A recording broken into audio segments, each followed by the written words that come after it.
A economia de Deus. Por Witness Lee. Capítulo 1. A economia do Deus triuno. Meu encargo em todas as mensagens aqui é compartilhar com vocês algo sobre a economia de Deus. Vejamos 1 Timóteo capítulo 1, versículos de 3 ao 7, abre aspas. A fim de advertires a certas pessoas que não ensinem coisas diferentes nem deem atenção a fábulas e genealogias sem fim, que geram discussões em vez da economia de Deus na fé. Mas a finalidade da advertência é o amor que procede de um coração puro, de uma boa consciência e de uma fé sem fingimento. Alguns, desviando-se destas coisas, perderam-se em palavras vãs, pretendendo ser mestres da lei. Fecha aspas. Esses versículos contêm duas expressões muito importantes como é indicado no grego, a língua em que o Novo Testamento foi escrito: economia de Deus e desviando-se. O apóstolo Paulo foi escolhido por Deus para ter responsabilidade pela economia de Deus, e treinou seu filho espiritual, Timóteo, nessa economia. É muito interessante notar que as epístolas de Paulo a Timóteo foram escritas numa época em que os cristãos haviam se desviado do caminho original. Eles perderam o marco central da economia de Deus e estavam prestando atenção em outras coisas.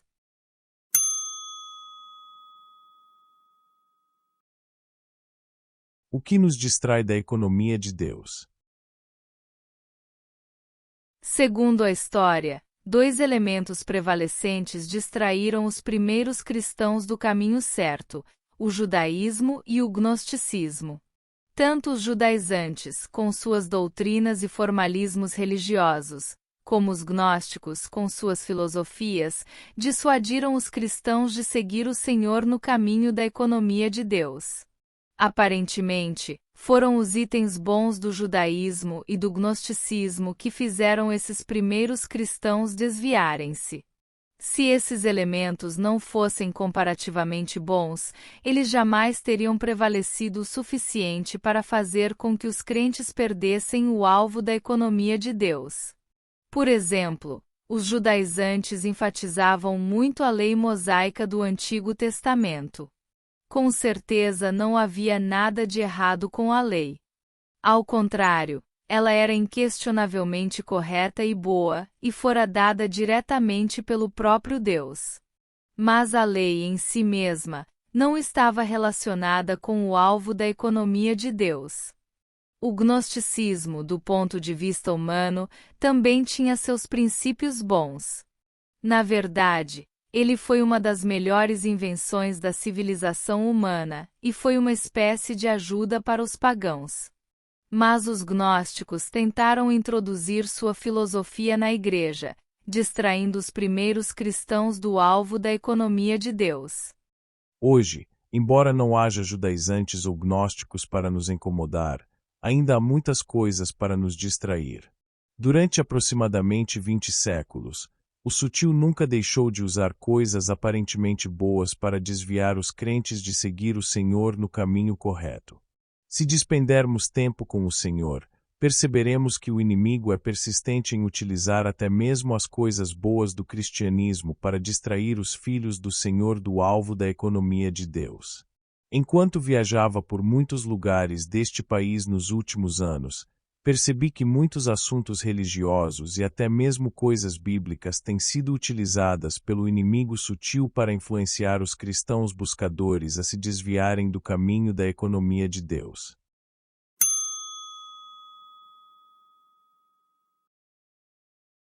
A definição da economia de Deus.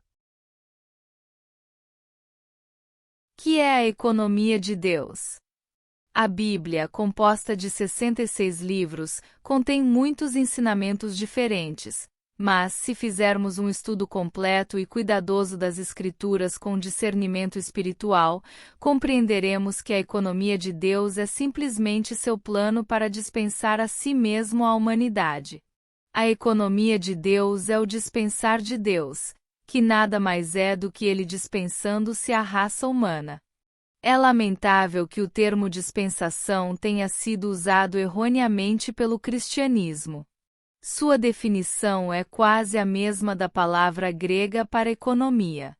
Ela significa o arranjo administrativo, o gerenciamento governamental ou o mordomado dispensador, distribuidor do plano de Deus. Nesse dispensar divino, Deus, que é todo-poderoso e todo-inclusivo, pretende dispensar nada além de si mesmo para nós. Isso precisa ser repetido muitas vezes para nos impressionar profundamente. Deus é extremamente rico. Ele é como um homem de negócios bem-sucedido que tem um capital enorme. Deus tem um negócio neste universo e sua grande riqueza é seu capital. Não percebemos quantos bilhões, incontáveis bilhões ele tem. Todo esse capital é ele mesmo, e com esse capital, ele pretende, abre aspas, fabricar-se, fecha aspas, numa produção em massa. O próprio Deus é o negociante, o capital e o produto.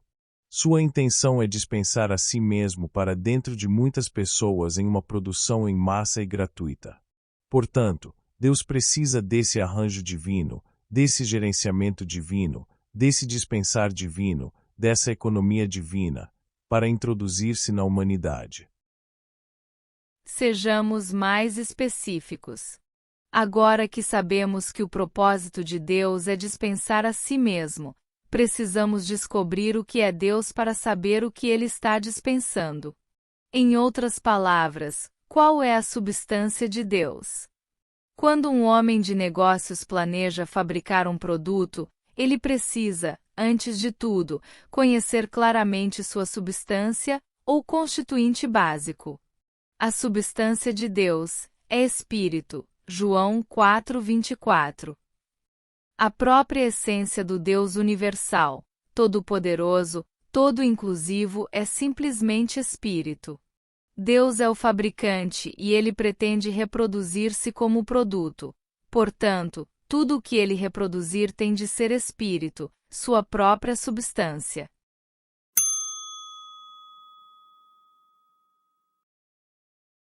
Os passos da economia de Deus.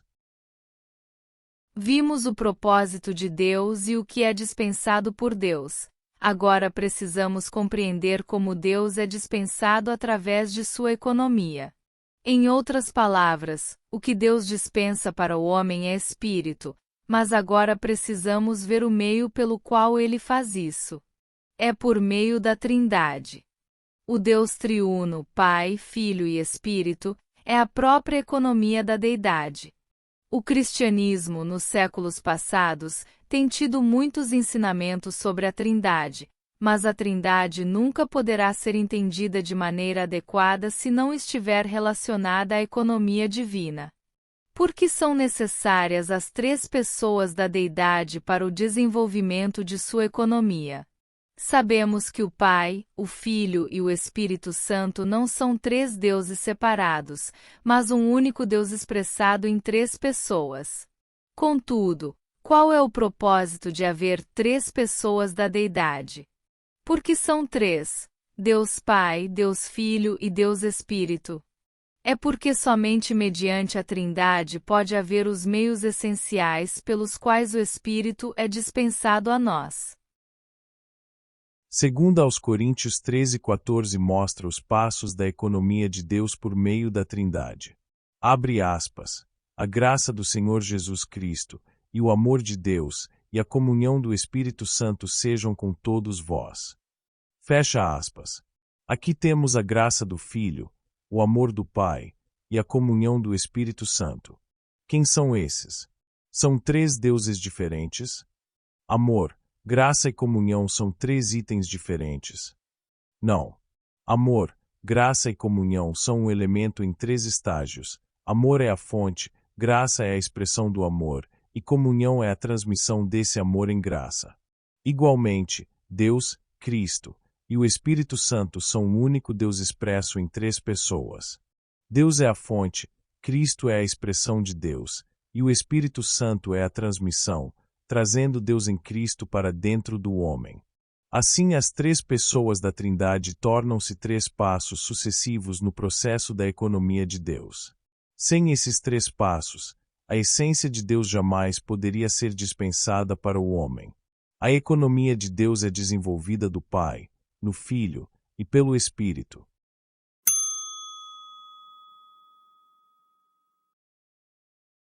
Do Pai. Deus Pai é a fonte universal de todas as coisas. Ele é invisível e inacessível. Como Deus Pai, que habita em luz inacessível, 1 Timóteo 6,16, pode estar dentro de nós? Como podemos ver o Pai invisível? Se Deus fosse apenas o Pai, ele seria inacessível e não poderia ser dispensado ao homem. Mas, mediante o arranjo divino de sua economia, ele colocou a si mesmo em seu Filho, a segunda pessoa da Trindade, para tornar-se disponível ao homem. Toda a plenitude do Pai habita no Filho, Colossenses 1,19 e 2,9, e é expressada por meio do Filho, João 1,18. O Pai, como a fonte inesgotável de todas as coisas, está corporificado no Filho. O Deus incompreensível está agora expressado em Cristo, a Palavra de Deus, João 1, verso 1. O Deus invisível é revelado em Cristo, a imagem de Deus, Colossenses 1,15. Portanto, o Filho e o Pai são um, João 10,30, e o Filho é até mesmo chamado de Pai, Isaías 9,6. Antes, era impossível ao homem contatar o Pai. Ele era exclusivamente Deus e sua natureza era exclusivamente divina. Não havia coisa alguma no Pai para transpor o abismo entre Deus e o homem. Mas agora, ele não apenas corporificou-se no Filho, mas também se encarnou na natureza humana. O Pai agradou-se de combinar sua divindade com a humanidade no Filho. Mediante a encarnação do Filho, o Pai inacessível é agora acessível ao homem. Dessa maneira, o homem pode ver o Pai, tocá-lo, e ter comunhão com ele por meio do Filho. Podemos demonstrar esse relacionamento mergulhando um lenço branco em uma tinta azul. A divindade do Pai podia originalmente ser comparada ao lenço branco. Esse lenço, mergulhado na tinta, representa o Pai no Filho encarnando-se na humanidade. O pano branco agora tornou-se azul. Assim como o azul foi acrescentado ao lenço, a natureza humana foi acrescentada à natureza divina e as duas naturezas, que antes estavam separadas, tornaram-se uma. O primeiro estágio de Deus dispensar-se ao homem, portanto, é mediante sua corporificação e encarnação no Filho como homem, reproduzindo-se assim no homem.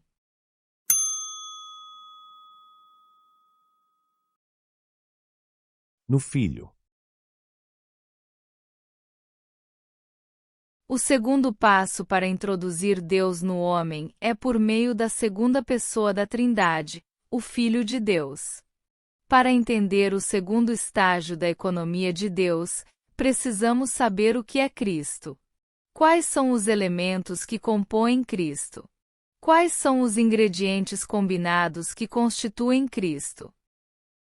Há 7 elementos básicos que compõem essa pessoa maravilhosa, 6 dos quais foram acrescentados através de sua história. Primeiro, Cristo é a corporificação divina de Deus. Esse primeiro elemento de Cristo é a essência e natureza de Deus. O segundo elemento, sua encarnação, é o mesclar de sua natureza divina com a natureza humana. Mediante sua encarnação, ele introduziu Deus no homem e mesclou a essência divina de Deus com a humanidade. Em Cristo não há somente Deus, mas também o homem. O terceiro elemento acrescentado às suas naturezas divina e humana foi seu viver humano. Esse homem-Deus glorioso viveu na terra por 33 anos e meio e experimentou todas as coisas comuns que fazem parte da vida humana diária. O Evangelho de João, que enfatiza que ele é o Filho de Deus, também nos diz que ele ficou cansado, teve fome, sede, e que chorou. Seus sofrimentos humanos também fizeram parte de sua vida diária, que incluiu muitos transtornos, problemas, provações e perseguições terrenas. Sua experiência de morte é o quarto elemento. Ele entrou na morte. Mas não só entrou na morte, ele atravessou a morte. Isso produziu uma morte muito eficaz. A morte de Adão é terrível e caótica, mas a morte de Cristo é maravilhosa e eficaz. A morte de Adão nos escravizou à morte, enquanto a morte de Cristo nos libertou da morte. Embora a queda de Adão tenha trazido muitos elementos malignos para dentro de nós, a morte eficaz de Cristo é o poder aniquilador em nós para exterminar todos os elementos da natureza de Adão. Portanto, em Cristo há a natureza divina, a natureza humana, a vida humana diária com seus sofrimentos e também a eficácia da sua morte. Mas ainda há 3 elementos adicionais em Cristo. O quinto elemento é sua ressurreição.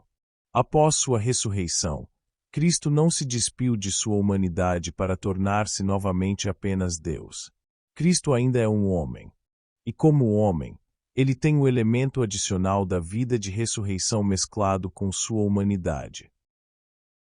O sexto elemento em Cristo é sua ascensão. Por meio de sua ascensão aos céus, ele transcendeu todos os inimigos, principados, poderes, domínios e autoridades. Todos estão debaixo dos seus pés. Portanto, o poder transcendente de sua ascensão está mesclado com ele. Finalmente, o sétimo elemento em Cristo é sua entronização. Cristo, o homem com a natureza divina, é entronizado no terceiro céu como o cabeça exaltado de todo o universo. Ele está nos céus como o Senhor dos senhores e Rei dos reis. Precisamos nos lembrar, portanto, dos 7 elementos maravilhosos que estão nele: a natureza divina, a natureza humana, a vida humana diária com seus sofrimentos terrenos, a eficácia de sua morte, o poder da ressurreição, o poder transcendente da ascensão e a entronização. Todos esses elementos estão mesclados nesse Cristo maravilhoso.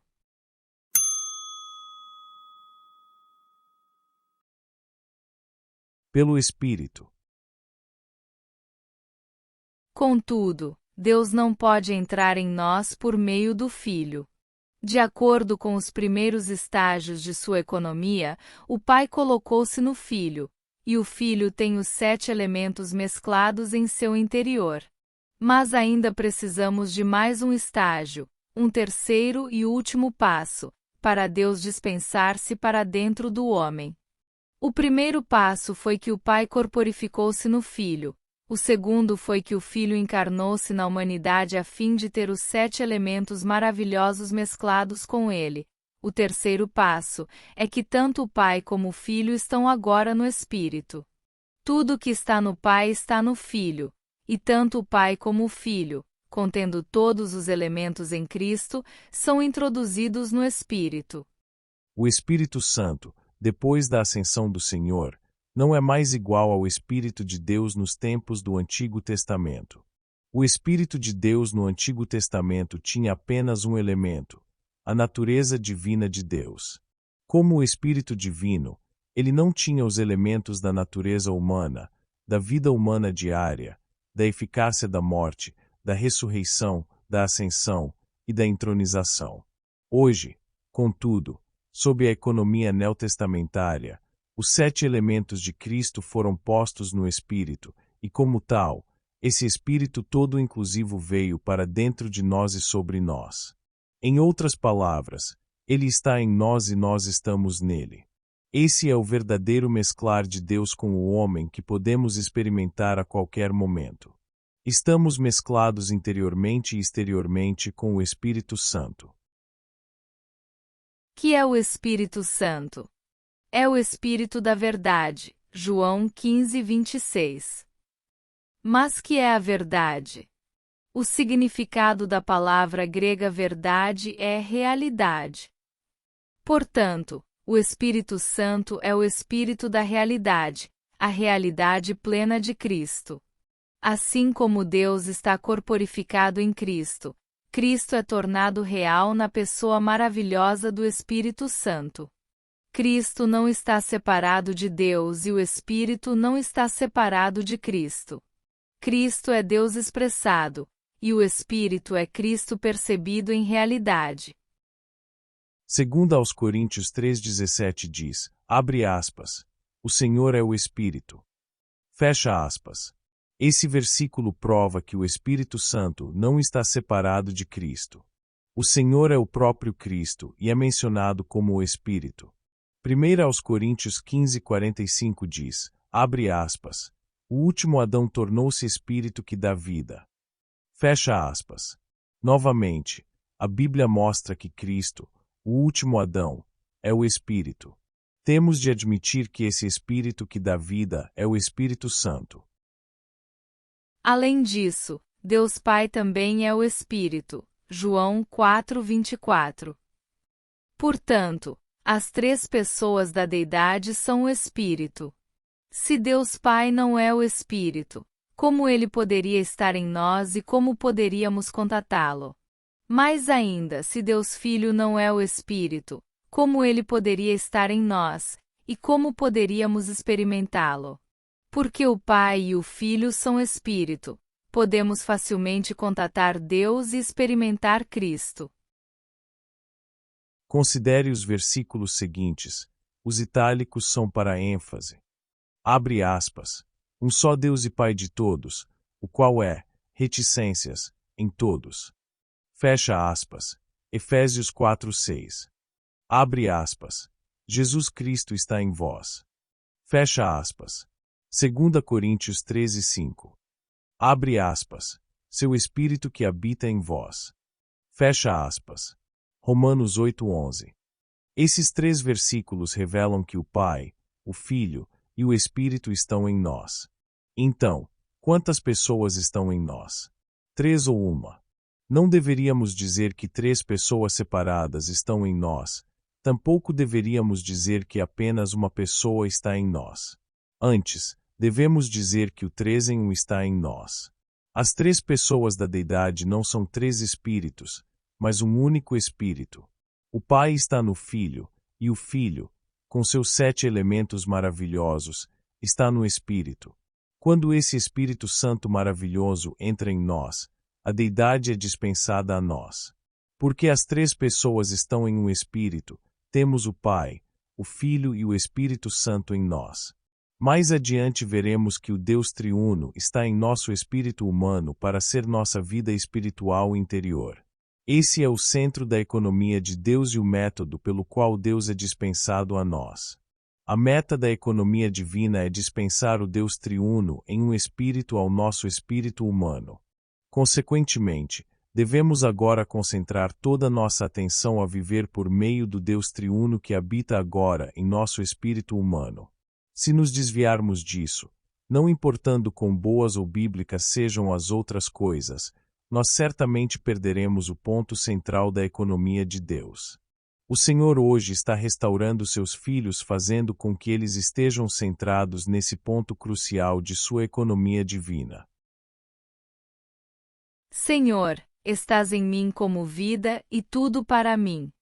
Tão subjetivo e disponível, te experimento assim.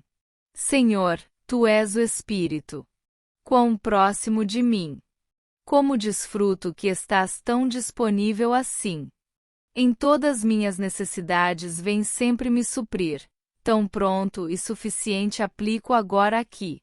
Tua doce unção com teu poder vem sempre me suster, suprindo-me com energia minha força assim manter. Tua lei da vida em meu coração regula o meu viver. Tua rica realidade assim satura o meu ser. Ó, tu és sempre um comigo, unidade tão real. Contigo um espírito sou, desfrute eternal. Traduzido de hino 539.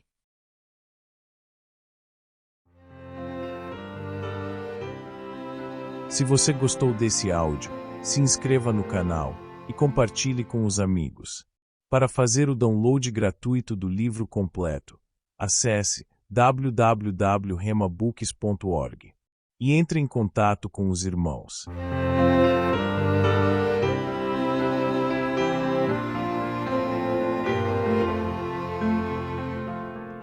Just to be in you as you're in me,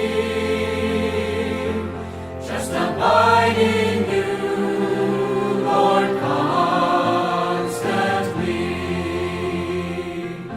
Here I'm one with you as you're with me. Here we're joined as one, Lord, mutually.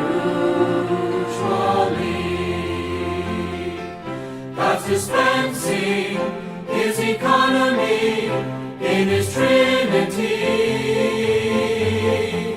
He's transfusing and He's mingling all He is to me. I am just a branch and you're the vine. As I dwell in you, everything is fine. Here I like to be, Lord, all the time. Here I'm yours, dear Lord, and you are mine. God's dispensing His economy in His Trinity. He's transfusing and He's mingling all He is to me. I'm a branch that's in, Lord, grafted in. I'm supplied in you in this life union. Hear your riches, Lord, in this sweet life flow. As I dwell in you, I will surely grow. God's dispensing His economy in His Trinity. He's transfusing and He's mingling all He is to me. As I dwell in you and you in me, here I'm joined to you, Lord, practically. As I stay with you, as you're with me, we will mingle, Lord, subjectively. God's dispensing His economy in His Trinity. He's transfusing and He's mingling all He is to me. As I'm loving you and enjoying you, Lord, you become in me the Rhema word. Here I'll pray in you as you pray in me. You'll bear fruit in me, Lord, abundantly. God's dispensing His economy in His Trinity. He's transfusing and He's mingling all He is to me. As I dwell in you, Lord, you're flowing through. Lord, you're filling